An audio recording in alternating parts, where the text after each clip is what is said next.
So another video for today, guys. We're gonna take a look on some of the data mines that Xabi did and show some of the changes that are hidden or that are not open for everybody to see, and some other little interesting things. We start off with the Rafale.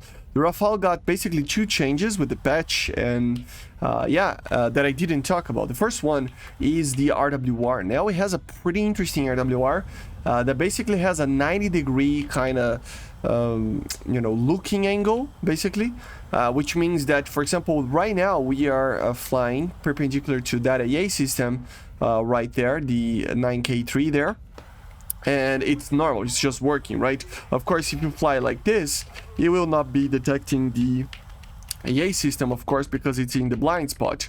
But now you have basically a 90-degree, 45 to each angle over here for you to actually detect it.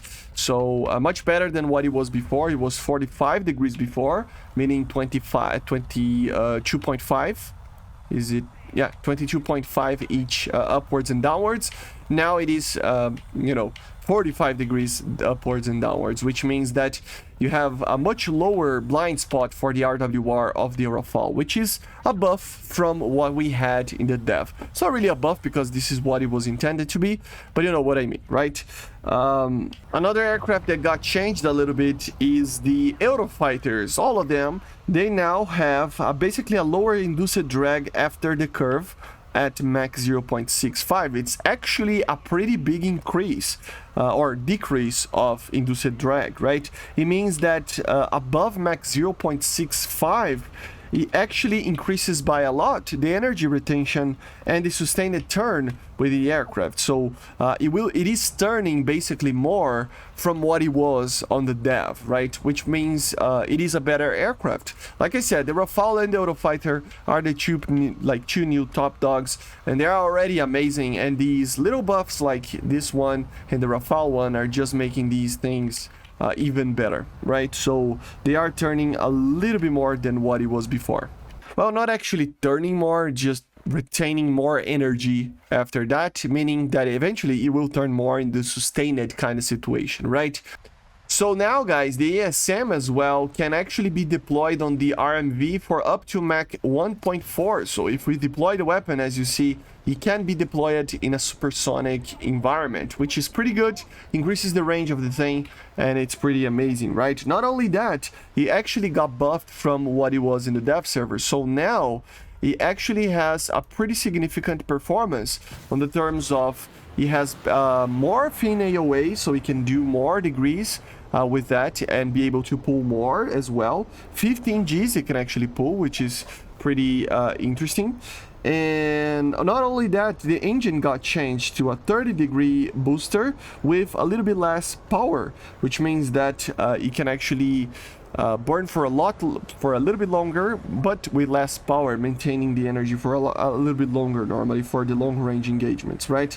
I can also do the loft a little bit in a different way than what it was. Basically just an overall way better missile slash bomb from what it was before, right? And yeah, it's very, very effective. One of my favorite bombs in the game right now, which is pretty interesting to say when we have stuff like the KH-38, right? Some other changes include, for example, new variants of the ASM that are not added to the game. So they are in the files right now and they're not added. So for example, we have a 1000 kilogram ASM, a 125 kilogram ASM. So with all the guidance systems and stuff. So it's pretty interesting that we have all these versions, but they're not added to the game yet.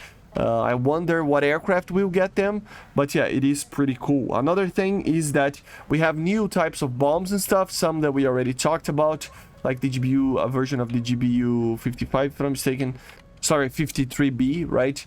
Which was something that I talked about in the data mines before, but of course it didn't have a model.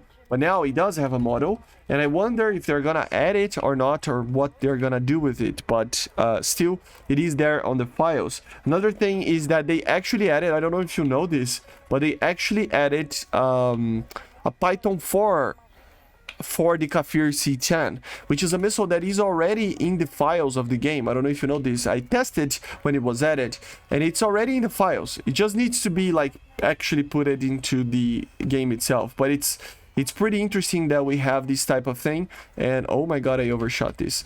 So yeah, the KFIR C10 have the, you know, the missile in the files, but it's just an unused loadout. So let's wait and see to see if it actually gets added or not. Another little thing that they added is that they removed, they removed the team killing from ground battles, if I'm not mistaken. I have to check, but it is in the files. I didn't test yet, but I'm pretty sure they did that. So yeah, some interesting changes, nothing too big, but I gotta say, we're missing a lot of the skins and stuff that normally comes with this. So I have a feeling that they actually released this update a little bit earlier than what I was expecting in the terms of everything being ready or not, right? So it is pretty interesting to see it, but it is weird at the same time, right? So yeah, guys, basically this is it. We landed our ICU-33 over here to wrap up the video. I hope you enjoyed. Make sure to subscribe. Let me know in the comments what you think about some of these small changes, and yeah, see you in the next one. Maybe testing the ICU-33 today, I don't know. I got another dog, so to make company to Laika. So you can imagine how crazy things are here at home. 2 puppies, one being really big and one being very, very small. Little Yorkshire KFIR, so you can imagine. So yeah, a Greyhound and a Yorkshire. This is crazy, but yeah, it's for my girl, so you know how it is, right? But yeah, see ya, guys. Bye.